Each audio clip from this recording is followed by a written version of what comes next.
Apa bedanya gangguan asam lambung dengan MAH?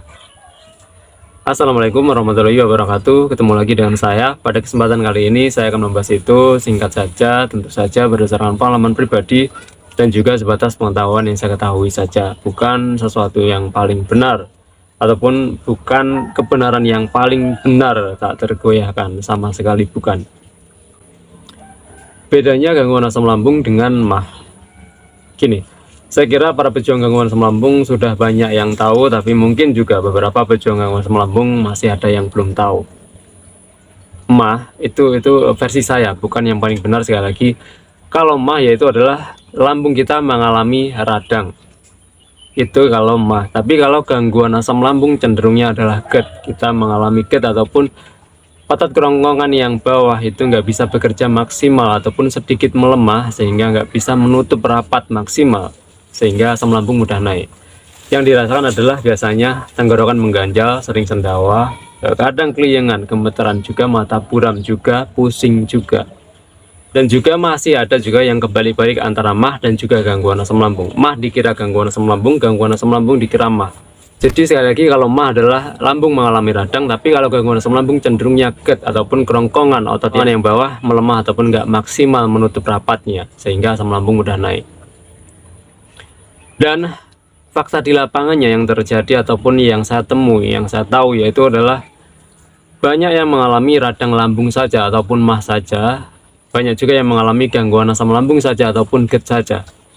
Banyak juga yang mengalami kedua-duanya, mengalami radang lambung sekaligus gangguan asam lambung. Itu juga banyak, semua banyak. MAH doang banyak, gangguan asam lambung doang banyak, yang mengalami keduanya juga banyak.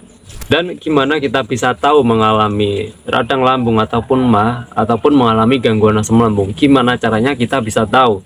Kita bisa tahu dari gejalanya. Tentu saja hasilnya nggak akurat banget ataupun hasilnya itu kebenarannya masih bisa tergoyahkan kalau dari gejala-gejala doang. Tapi kalau yang hasilnya mau maksimal, ya tentu saja kita umumnya, atau yang saya tahu, kita harus melewati proses yang namanya endoskopi. Kalau kita mau yang lebih hasilnya akurat, yang mungkin tidak tergoyahkan kebenarannya. Tapi kalau dari gejala-gejala saja, ya mungkin bisa benar, mungkin juga masih bisa salah. Kalau dari MAH ataupun radang lambung, gejalanya sebatas yang saya tahu adalah perih, biasanya di perut perih ataupun perih banget. Dan kalau gangguan asam lambung ataupun GERD, gejalanya yaitu tadi kita mengalami sering sendawa ataupun di sini mengganjal, kadang juga pusing, mual, kadang gemeteran, keliengan, debar-debar juga. Yang radang lambung tadi juga mual, kadang muntah juga. Jadi gejalanya hampir-hampir sama, cuman bedanya kalau MAH ataupun radang lambung itu kadang perih banget, di perut rasanya perih banget, tapi kalau gangguan asam lambung cenderungnya nggak mengalami perih, tapi paling sakit. Tapi gini, yang mengalami gangguan asam lambung saja ya lama-lama juga bisa kena radang lambung.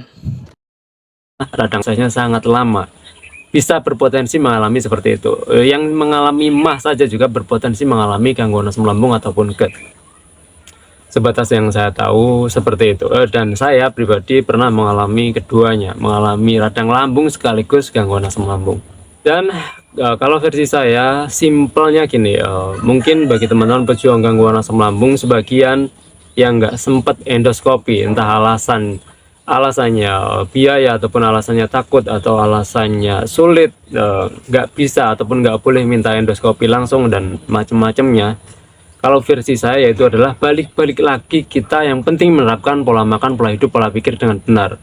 Balik lagi adalah kita menerapkan 3P dengan benar.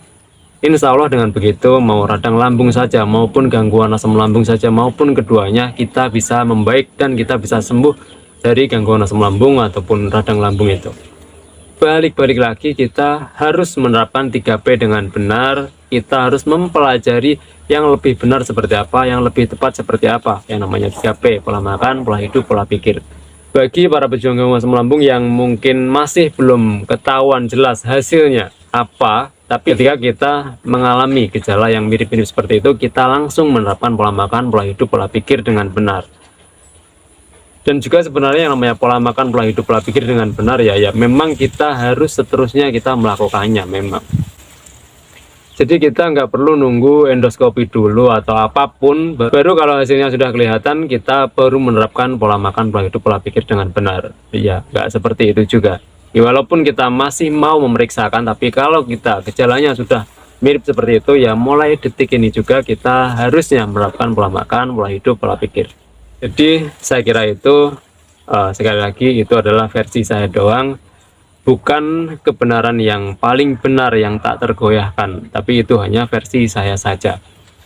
Jadi saya kira itu, semoga video singkat ini bermanfaat. Selalu ingat satu hal, selalu bersyukur pada kondisi bagaimanapun kita saat ini. Assalamualaikum warahmatullahi wabarakatuh.